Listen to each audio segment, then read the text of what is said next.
In a world where news flies around every minute, you need the ability to relate and connect with what matters and stay up to date. Schengen Story Media News Echoes program is Africans in Diaspora and at Home's leading English news network, one of the most trusted, respected sources for news updates on current affairs as they affect global Africa.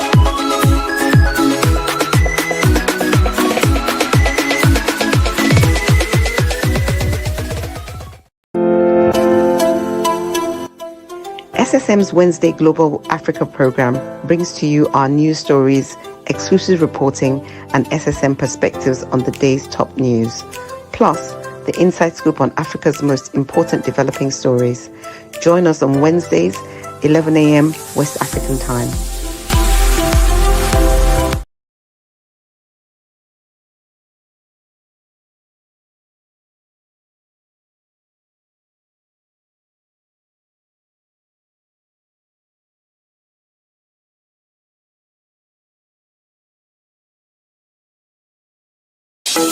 In a world where news flies around every minute, you need the ability to relate and connect with what matters and stay up to date.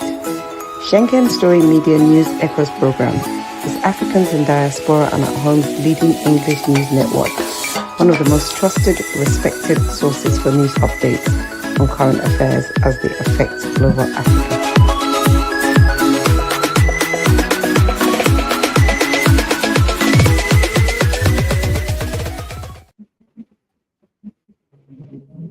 Hello, viewers around the world. You are welcome. George from Toronto, Canada. Rajiv from Lagos, Nigeria. You are welcome. Wednesday African updates. How are you, man? How are you, gentlemen, doing? We're doing wonderful. Can you hear me? Good morning, viewers from around the world. Welcome to our Wednesday African update.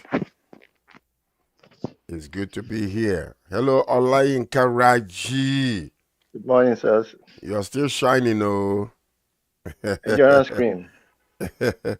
Beautiful. Good morning, gentlemen. Good morning, viewers around the world. Welcome to our Wednesday program, Global Africa, I think, yes. Yes, indeed. Global Africa. But some emergency news, some news flash, breaking news. There's a tsunami in Japan that has struck. I think it's almost 8.8 magnitude of tsunami. George, you guys should be on the watch out because it might come close to Canada and America. I hope you had that news. Nearly 2 million people have been evacuated in Japan and some other countries nearby because of this tsunami. They say it might be up to 4.2 feet high water when it comes in. So that's one of the breaking news coming in. News flash. Also, another one is that Donald Trump is standing with Israel on the plan for Britain. Britain wants to recognize Palestinian states. In the next few weeks, we're entering. The British government says they will recognize the Palestinian state. So two updates, two breaking news. Gentlemen, I don't know if you have anything on that. We can just go straight to the news if you want the planned news. Is there anything you have on these two breaking news? Especially on the recognition of Palestinian state. Now, if America is against Britain recognizing a Palestinian state, then what has been the lie about the two-state program that they have been talking about since the 60s? That puts a lie to it, because there's nothing wrong. The Palestine should have a state, and that two-state solution has been bandied around, for which Rabin was assassinated because those Netanyahu supporters do not want peace. They want to take over the whole of Palestine and then move on to the greater Israel that they have in mind. It is unconscionable for the US to want to stand against British recognition of Palestine, because the problem itself was caused by the British, who had no land to give, but who gave Palestine to the Jews. Mm, okay. As of this morning, early this morning, breaking news: Donald Trump says he's standing with Israel on this one, and warns, the UK Prime Minister Starmer to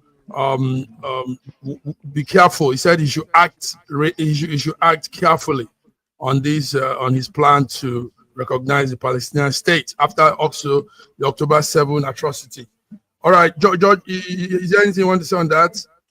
Well, number one, I just want to make sure that I understand. Donald Trump and Bibi, they have this bromance that is going on, which could actually eventually become a very difficult situation for them because number one, you have more than 2 million people that are dying daily, being starved to death for some reason. They're not trying to take away Jerusalem from you. They're not trying to take away other parts of Israel from you. They say, let us occupy our own land. Give us our government. Let's be recognized that we also exist. You see, the reason why I want to say something this morning is because yesterday I was in a program where an indigene from Canada came to speak about where I'm dwelling, Mississauga, Brampton, and the rest of those places, and we recognize and we give them credence and recognize that the land belongs to them. But Canada is here now, and Canada is living in this place. So if Palestine, these Gaza Strip, and they have been there for generations, they should be allowed to have their own state. It would not affect anything that is happening in Israel. These are people that have lived in that place for many, many years.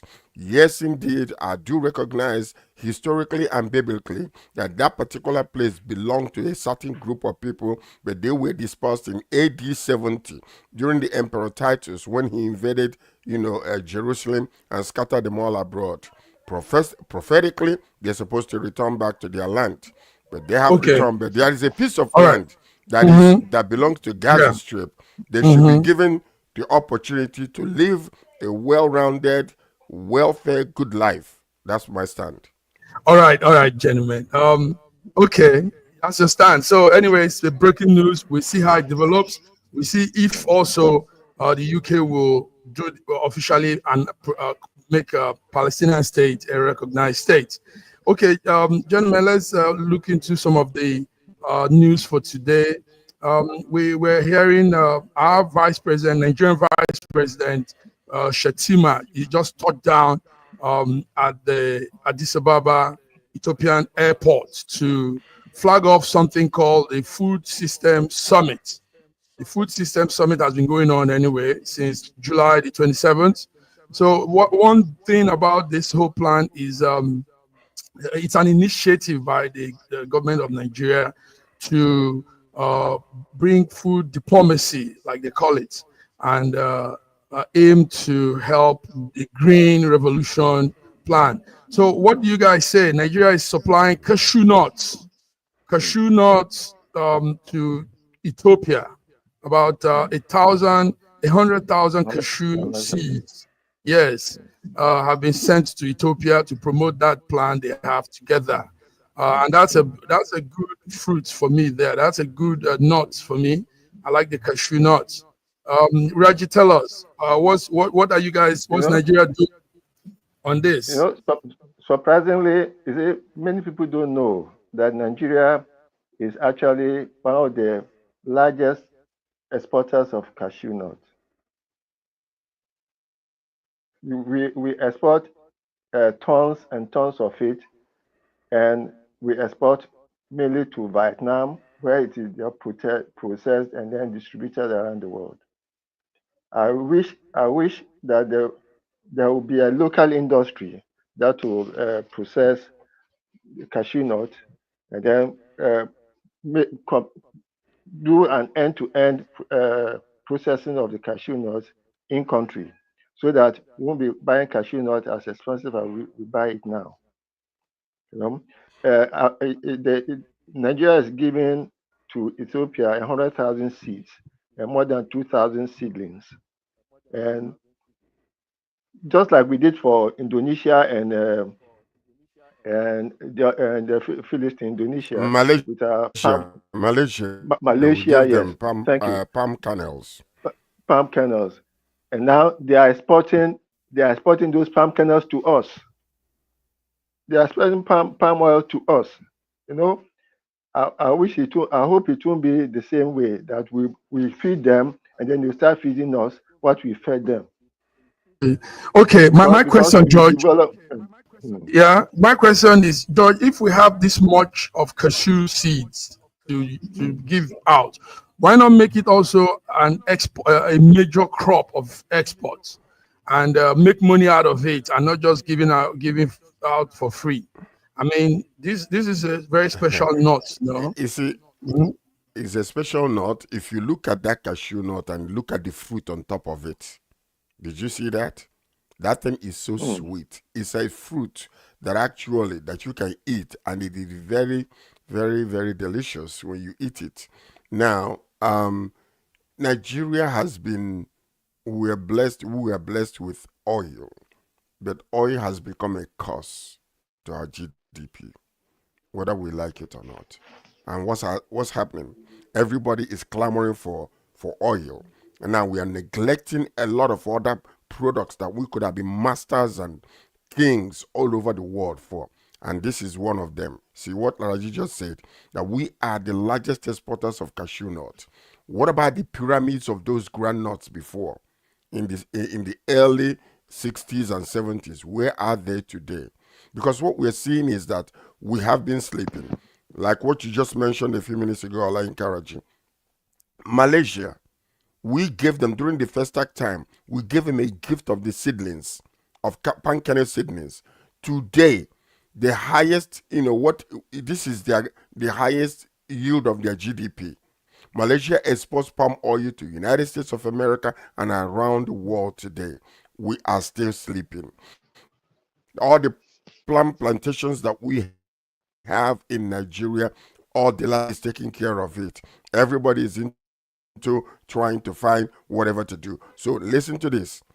It is time for us to leave this oil alone and find get a group of people who will man this thing.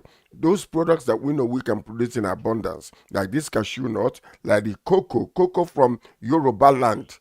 Nobody is hearing anything about that up until today. We don't have anything to say in our GDP from cocoa, from groundnut, and from this cashew nut. Do you know that many countries depend on these products, this type of things alone for their GDP, and they are surviving? And we're here languishing, struggling No, to fight oil. George, remember that in the 60s, 50s, 60s, right here, you have to say if I'm correct. Cocoa was our major export. Cocoa and even the That's what I'm granola saying. from the north. These were bringing in We income, used right? to have Is that not true? pyramids. Uh-huh. Yeah, Yes, But of course. somehow, we, Of course. we had cocoa in the west, cotton, Mm-hmm. and groundnut in the north. Mm-hmm. And a lot of And palm kernel palm products from the from the east, east, from the east. from east and the What middle has happened to belt. all this? Yes. All these things are So, dilapidated, left to rotten, and nothing is coming out of it. And we are just depending okay. on the oil, And oil, oil. yes. Anyway, let's also look at this from the diplomacy point of view. Nigeria doing this with Ethiopia, it's a good one. Also, it's not bad. It says it aligns with Tinubu's the president's food diplomacy plan and a summit goal that they both have. Let's remember that what I had was also in exchange.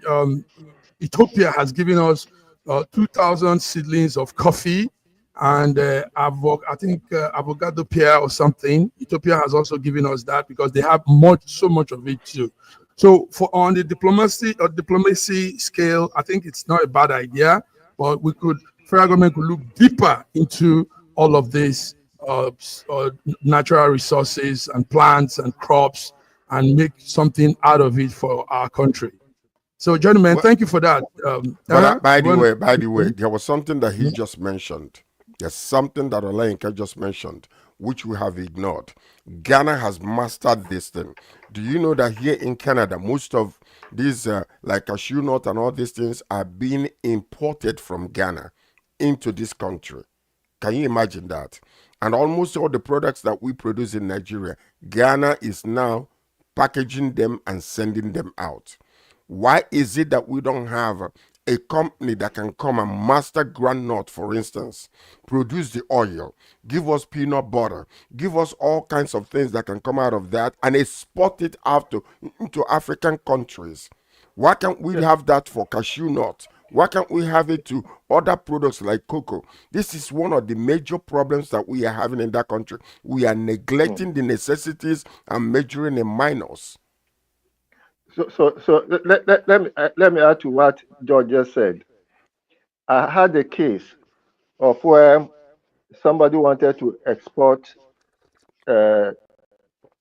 yam abroad. The yam stayed in the port for weeks inside their container until by the time they got to the UK, it has rotten. All rotten. It is Rotten. serious discouragement from our customs and things because they want to be to be extracting a lot of money from the exporters. I just read recently that for you to bring in some companies are looking at alternative ports like Togo, like Benin Republic, like Ghana, where they can take their containers. Because if you are bringing a container into Ghana, for instance, it may cost you like $15,000. In Nigeria, it's much more than that. So Cotonou. people are discouraged. Okay. So Can you anyway, imagine? one other sad news is that there's this phrase people use, business people in Europe and abroad. Containers go to Africa with goods, vehicles, and all And these come goods back with empty. it. Then it comes back. These companies, Mesak and all of these big companies, they bring back their container to Europe and Empty. America Empty. empty. Empty. Can you imagine that? Can you imagine that? But you see, that's what I'm saying. We need a president who can actually be detailed oriented to the point where these little foxes that is destroying our economy will be taken care of, from the customs to all these stops that they have on the roads whereby people are siphoning money from people. By the time they reach even the port, bribes and all kinds of money has already been extracted from them. By the time the goods leave Nigeria, the prices is already doubled. And therefore, you become non-competitive with other countries that are bringing the same product. How are you going to be able to survive with that? How are you going to Nigeria be needs able to to go to the survive? root cause of this nonsense that is happening and solve them once Customs. and for all. Encourage exportation of goods. Our custom tariffs are Thank you, killing. gentlemen. We said this. Federal government, media people, whoever is listening to us today, we're here on Wednesday, the 30th July. George, Raji, and I were saying it's time for the government look into these crops and some of other things that they've not paid attention to. Make the cashew nut become a major export. Make that beans and all of our crops something worthwhile.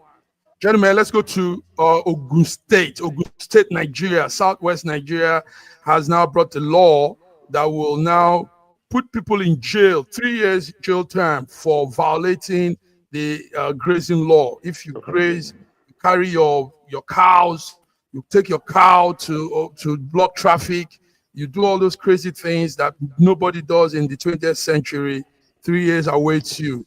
Raji, tell us, Ogun State, I think this is a good one.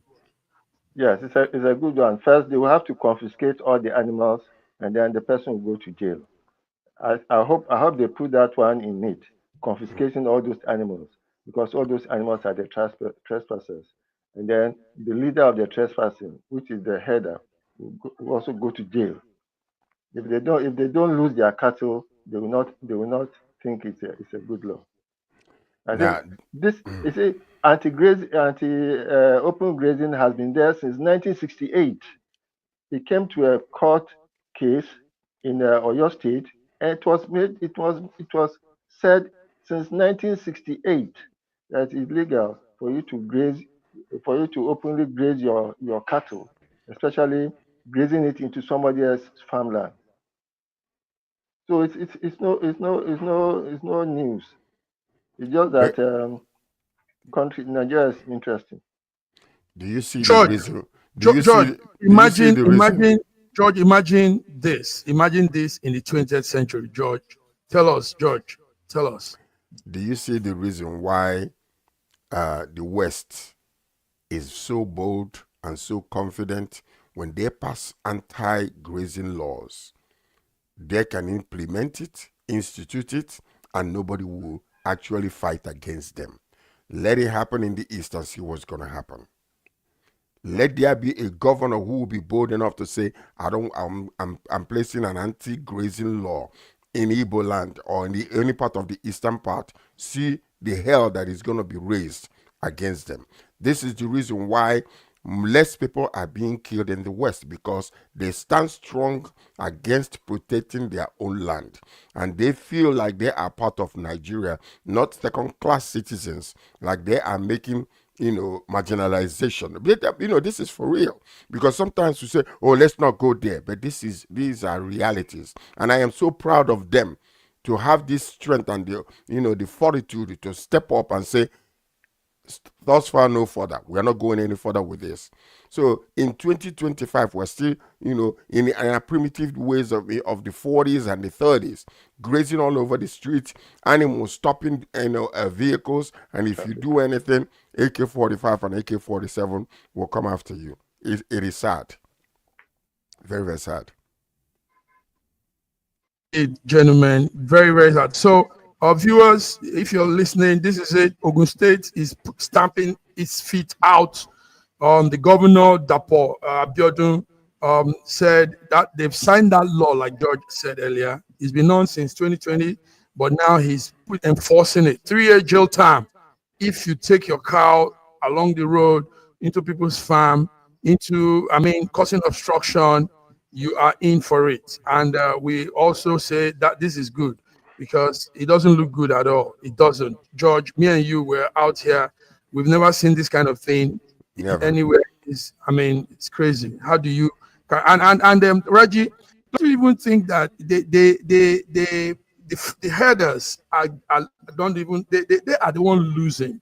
Because when you have your stock, your cow, your cattle, your herds in a spot, feeding them, they are more robust than walking all the whole town, because the energy and all the nutrients they have taken in, they use it to walk the whole town. It makes them machine again. So why not just keep them in one spot and make them look robust and fat and healthy? And juicy. Most of the cattle, by the time they get to the abattoir, they are just a lot of skin, very little meat, skin and bones. That's why you see a lot of kanda. A lot of kanda. All right, gentlemen. So that's it there. So violators of the open grazing law, watch out. 3-year term awaits you. Ogun State government has declared. Guys, let's come to Ivory Coast. Ivory Coast is that beautiful country right there in Africa. The president is declaring a fourth term of leadership amidst all the rising tension and all the poverty and everything. Our President Alassane Ouattara wants to be president the fourth time. Raji, you follow this African update. What is wrong with him? At 80, and to think, off. And to think that they had to force Gbagbo out when Gbagbo wanted to do a second term, for him to come in, pushing him forward as a Democrat. Now, he has been there since Obasanjo's time. And he intends to be president for life. And what is even more against him is that he's supposedly not exactly Ivorian. He's supposed to be from Burkina Faso, because he comes from the northern northern part of Ivory Coast. I had that He has been sometimes. there now. Is that true? Yes. Is that true? Yes, he's there now, supported by IMF and the French. You know, this is what if you saw what they did to Bago to move him out of the presidential palace, supported by Obasanjo the bully. You know, now Obasanjo, I want Obasanjo to talk on this.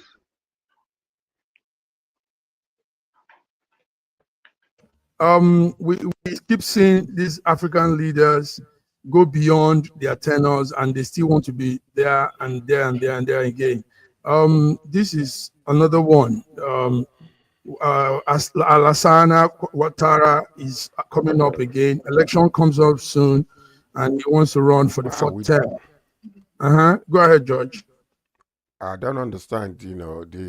Are we following another formula or something? Because I don't have any of these news thing prepared for today. What are we going? What are we doing? I don't understand. I'm sorry. Is there something? No. Maybe you're not following the news. Anyway, it was actually on the forum. I read something about it. Yes. Okay. It's okay. We'll go on a short break, gentlemen. Let's have some glass water, refresh, clear your throat. We'll be back. When we come back, we're talking some other serious issues. I want you all to also be on the guard for what's happening in NNPCL.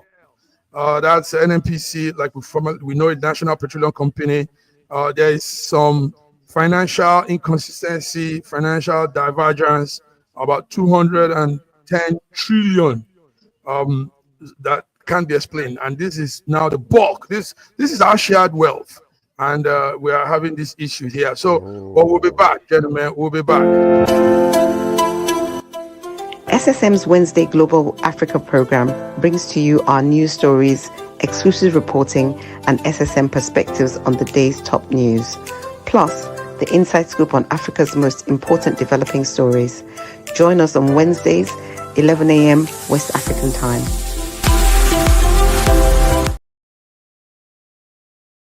This is everything you need to marry a Nigerian girl. Her father gave me a list of 39 items which include a live goat. The first place I went was the bulk food market to gather the yam, palm oil, baskets of fruit, and dried fish known as ejaosun. And it's not just one yam or liter of palm oil. I am buying large quantities. It was pouring rain and I rented boots to make it through the mud, but it is worth it to marry my beautiful bride. In Nigeria, they practice dowry for marriage, paid to the family. In the Yoruba culture, each item is symbolic and not really a payment to the family, but rather proving your worth to marry her. And prove it I did by next heading to the goat market, where I spoke with a house of men to find the meatiest goat. This is the one I picked, and surprisingly, the goat at only $40 is one of the cheapest items on the list. This can't be done in one day, so after the rain cleared, I went to Mushin Main Market to find the kola nut, both bitter and regular, the alligator pepper, the adun, which specifically said I needed to buy plenty, and bottle of raw honey, which symbolizes that our marriage will be sweet. Next, I had to gather biscuits, bulk packs of different drinks, wine, and semen schnapps, as well as a suitcase full of new clothes for my fiancé to prove I can provide for her in the marriage. And lastly, the marriage Bible, as God will always come first. It is possible to pay someone to buy these items, but for me, I wanted the experience myself. Finally, we brought all these items to the family home for the wedding day. It is not easy to marry a Yoruba girl, but my bride is strong, smart, loving, beautiful, and completely worth it.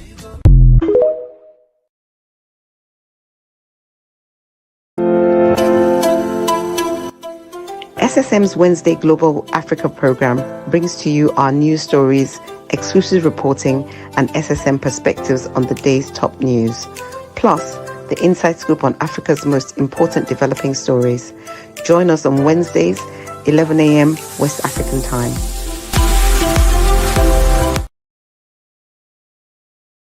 Here are 3 things that I absolutely loved about Nigeria. Number 1, I fit in. I fit in. Melanin, caramel, chocolate, mocha, whatever you may call it, I fit in, baby. I felt at home. I didn't feel out of place. I didn't feel like anybody was staring at me. Nobody was looking at me strange when I walked around in the stores. I mean, everybody was minding their own business. Number 2, the people. I mean, Nigerians are a vibe. The diverse culture, the different tribes, the different religions, the people are a vibe, okay? Whatever it is that you're looking for, they got it in Nigeria, okay? And they see you. They see you. They notice you. There's a sense of community. People care. Yes. And of course, you might be woken up at 2 a.m. because it's church going on the loudspeaker, but hey, nothing wrong with a little godliness, okay? Relax. Number 3, I love that Nigerians are resilient. They are resilient, very ambitious and resilient people. They don't depend on the government for anything. They will figure out how they can take care of themselves. They see their systems. They know it's messed up. And guess what? They still thrive and they still figure out a way to make it work. So shout out to all my Nigerians. You are nothing but queens and kings in my eyes. If you're an LDR couple and you're not yet following us, what are you waiting for? Nigeria, we hail thee, our own dear native land. Though tribe and tongue may differ, in brotherhood we stand. Nigerian soul are proud to serve our sovereign motherland. In a world where news flies around every minute, you need the ability to relate and connect with what matters and stay up to date. Schengen Story Media News Echoes program is Africans in Diaspora and at Home's leading English news network, one of the most trusted, respected sources for news updates on current affairs as they affect global Africa.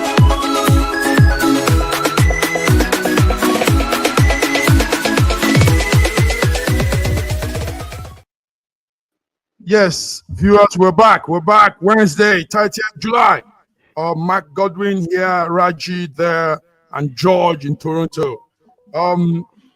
Gentlemen, there's something not adding up with the NNPCL company, and that's supposed to be a company where all Nigerian eyes should be on, because that's our shared wealth. That's our shared wealth there. So they say the Senate committee is giving them 21 days to come out and explain something about 210 trillion naira financial inconsistency, divergence, whatever you call it, that is running. Raji, let me start with you. Why will we be having all these issues in our common shared company? NNPC. I don't think the accounts of the NNPC has ever been fully audited, because there are so many shady things happening in NNPC. I don't think it has ever been fully audited. And apart from fully, I don't think it has ever been truly audited. And I don't think that in the last 5 years, especially during Buhari's time, there was any clear audit that was done on the accounts. Everything has been shrouded in some form of level of secrecy and something. Even if an account is done now, an audit is done now, I don't think they can ever find the truth of the matter, because I'm not too sure whether even within the joint venture companies, there's a clear amount of Nigerian oil that is being pumped out every day. Yeah, George, you're laughing.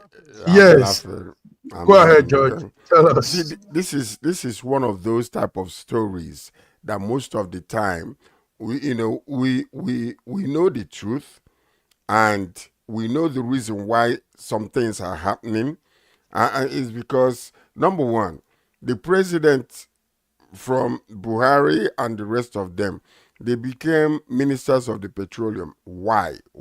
Why would the president also hold his executive office and also be a minister of petroleum? The point of the matter is there are two things you cannot solve in Nigeria, whether you like it or not. Number one, when it comes to NNPCL, because that's the place where most of the money, go south and go west, go east or go north, without any direct known way of this money being moved around. The reason is because when the government is in cahoots or the president is in cahoots with whatever that is going on in there, he commands and he tells and he directs whatever movement the money is making, even with the Central Bank of Nigeria. What are you going to say? What are you going to investigate? Let them come and explain about 210 trillion in unreconciled funds. This follows 19 audit queries from the Office of the Auditor of Auditor General, covering from 2017 to 2023. Part of that money is what this woman stole, plus others. So we talk about Abacha's loot and all those type of things. Most of these presidents, either they're sleeping and money is missing from under them and they don't know. The Senate clarified that the funds are not presumed missing or stolen, but require popular reconciliation. Okay, so the guy called Ojulari, who has been in office just over 100 days, apologized for previous absences and requested more time to respond. Lawmakers emphasized transparency and accountability in operation of NNPCL. Listen, you're not going to get any answers. You will not get anything. They're going to mask it. They're going to, push it as if, we're doing our due diligence. But if they want the truth, they will find the truth. But they're not going to find the truth. They're going to mask it and push it. We're doing the best we can. We want to make sure that there is transparency. There cannot be real transparency, because what is happening is there is a lot of underground things going. Your money is shifting and missing and being swallowed by snakes, and you cannot find the snake where the money went into their stomach to find the money. So that's exactly what the truth about this whole entire thing. So let's stop playing games. It's all games. Let's stop playing games. It's all Reggie, games. don't you think Meli Kyari, the former boss of NNPC, should be recalled, brought to the house, and asked what is happening? I mean, we're talking about trillions of money. No, it's not billions, not million, trillion. 210, Raji.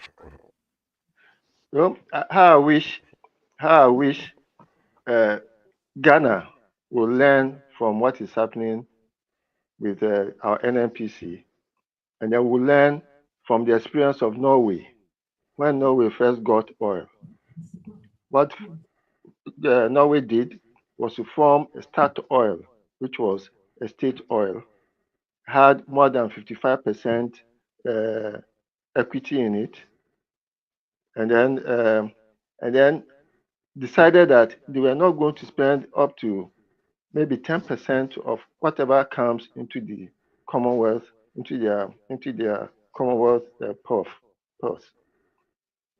That way, they did not change their mode of life, but then they kept on building their Commonwealth until it is now more than $1.5 trillion.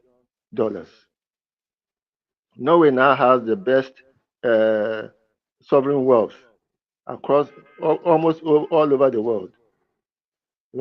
There's no point calling Kyari, because the records are there. The records will not be kept by him, except there are certain facts in the record that he needs to answer to. The records are there. So calling him back will not actually make any clarity. Yes. Listen, Okay. calling Yeah. him, can I say something about that? Okay. Go ahead. You have a few senators who actually was clamoring for this and fighting. Senator Ume, urged for transparency, giving NNPCL role in Nigeria economic well-being. A few senators came together and were crying. Senator Babagide Hussaini, Husseini, and then Tony Woye. These people, they will do it, but you're not going to get any result. No tangible result will come out of this until the head decides that we want to be transparent. There is nothing you can do. You cannot shoot the president on the foot. You cannot shoot the vice president on the foot, because these are the people who know more than anybody else the movement of money. And sometimes, okay, ask yourself this question. All the money that has been saved through, as fuel subsidy, where are they? Where are they? Who gives account of it? All the looted money that was returned to Nigeria, who gives account of it? So you gotta understand, because sometimes we bring this money back and say we clap, oh, the money has been brought back. What did you do with it? What kind of accounting can you give where that money was spent? The fuel subsidy that we are still paying up until today, where is the money coming from? No, these are these little things we need to ask ourselves, because so far, if you calculate, when it comes to this is NNPCL, if you calculate it, you will see that it doesn't make any sense. The importation, the oil that is being produced in Nigeria, it does not account. The account is not well rounded up. So what you are seeing is a lot of hidden secrets, unquestioned, a lot of questions that are not being answered. If you senators rose up and wanted to clamor to this, and then they send this, oh, we should do it. But they know exactly what is happening. They know what is happening. Gentlemen, we're saying it here as it is. Raji, yes, Raji, you said something. But I have a question. There's this other production level that's about 450,000 barrels of oil that were supposed to be for local refineries.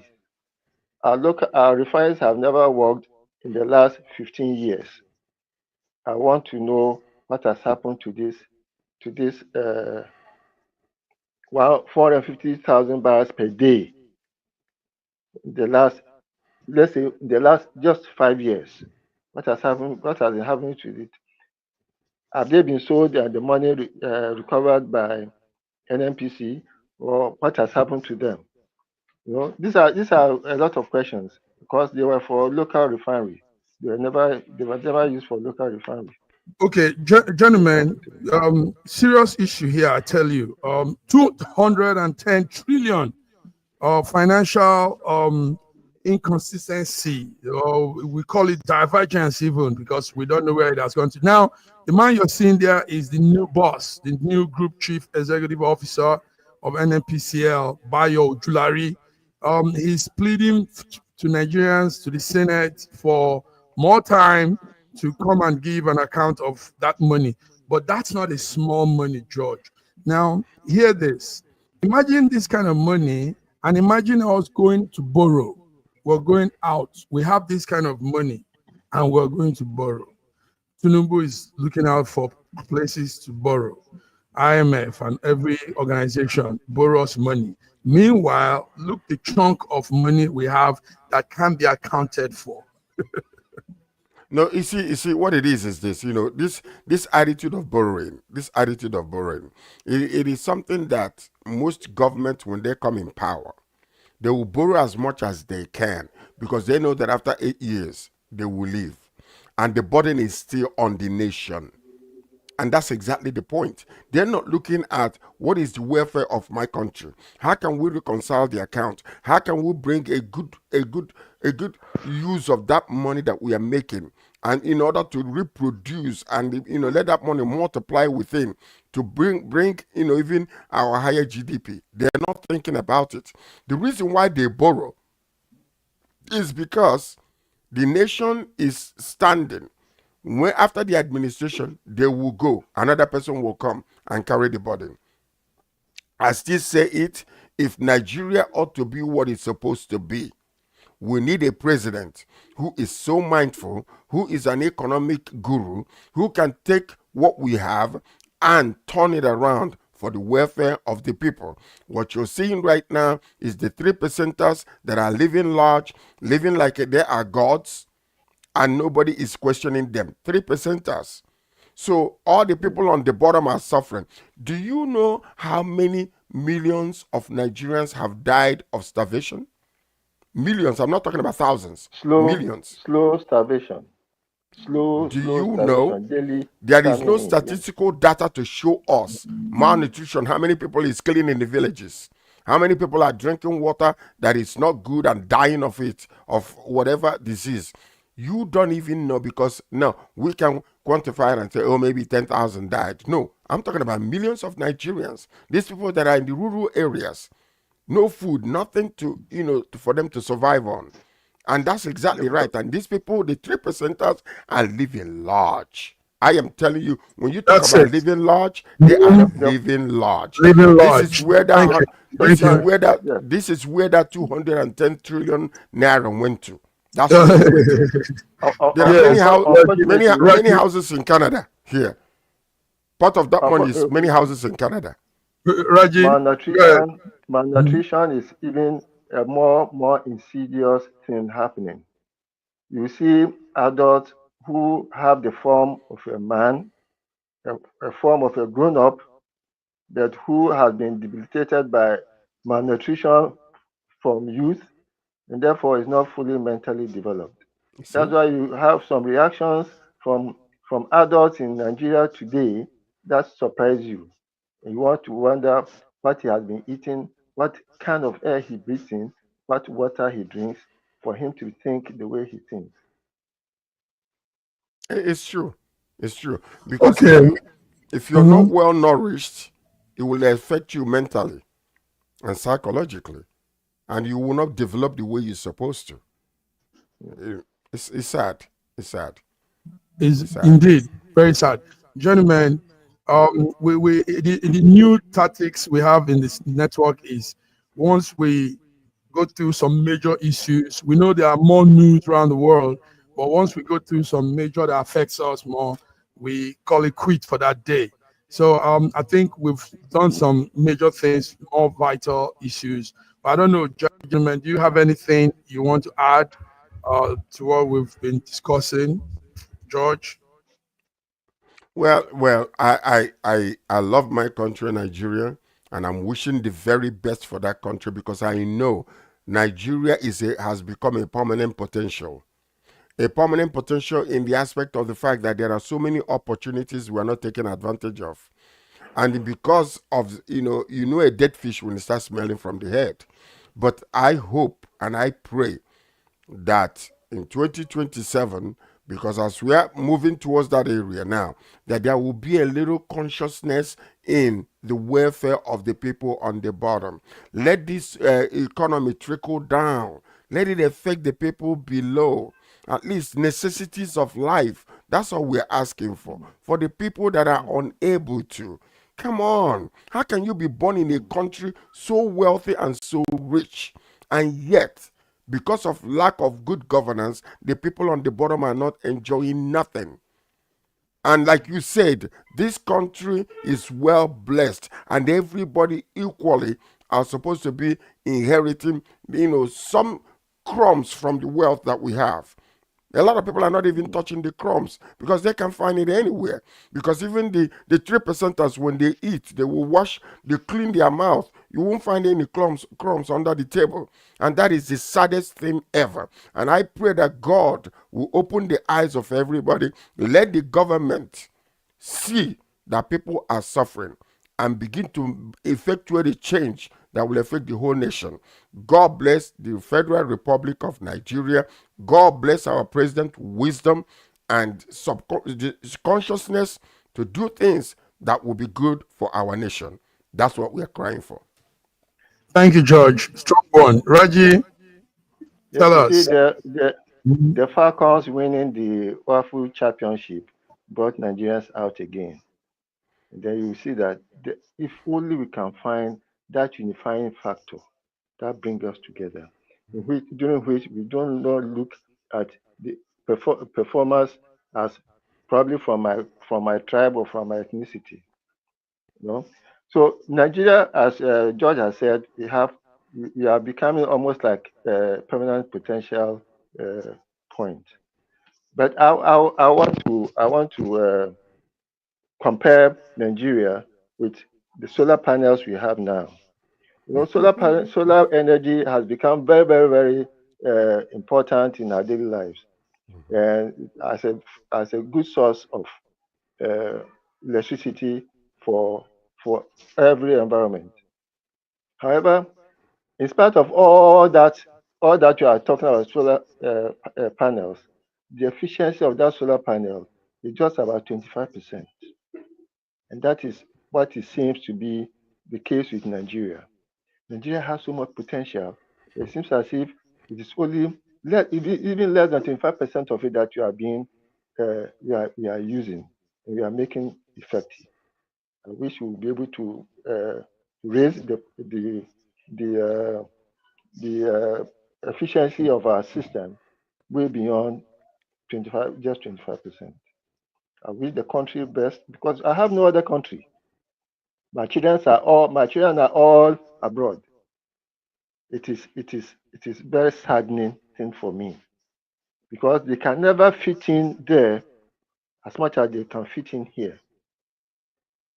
And I want them to be around so that it's not by Facebook or video conferencing that we will be able to talk to each other. I wish this country the best, because the success of the government is also my success. That's correct. I wish that those in government will realize that they will not be so selfish and so self-centered as to keep everything to themselves and to their families. By the way, let me just, I want to hail our women's soccer team, but I also pray that the promises made to them, the 10 million naira, all the money that Asiwaju promised them, that they will get it. The houses promised them that they will also get it. Because the news came out yesterday after the beautiful, wonderful promises made by our president, that many of them that were promised this type of things in the past never received them. It was all lost through diplomacy and red tapes. So hopefully these young ladies will be able to receive all these benefits that the president have accorded them. And I thank Nigerians for standing behind these women. We are a force to be reckoned with internationally in Africa. Yeah, thank you, George. It's coming at the nick of time. You know what I mean by that? I want the 2027 election is coming close, so I think I'm just figuring out that Tinubu might want to fulfill all of these promises, because this could be a campaign strategy. This is my take. Remember when Chioma Ajunwa won the gold for high jump? That was in 1996. She just got the house promised her a few weeks ago. Just last week. Are you kidding me? That's from 1996. 1996. So when everybody was making all like I said, this might work well this time because of the 2027 election. Yes, because the girls will come out and say, "Hey, he didn't do anything. No, you guys don't vote for him." That's what I'm figuring out. All right, gentlemen, listen. Awesome, we have done it, George. George, thank you. You took your time to come, even with all the small setback. Raji, you guys are awesome. Viewers, the planned interview with the Chief Bode George. Chief Bode George is one of the founding fathers of PDP Nigeria, in a political party in Nigeria. That planned interview will hold tomorrow, 2 p.m. West African time. So hopefully we'll be here tomorrow, 2 p.m. West African time, to talk with Chief Bode George. Raji and George, Chuku, until then, have a great day. God bless you. Thank you. Bye-bye. Yeah.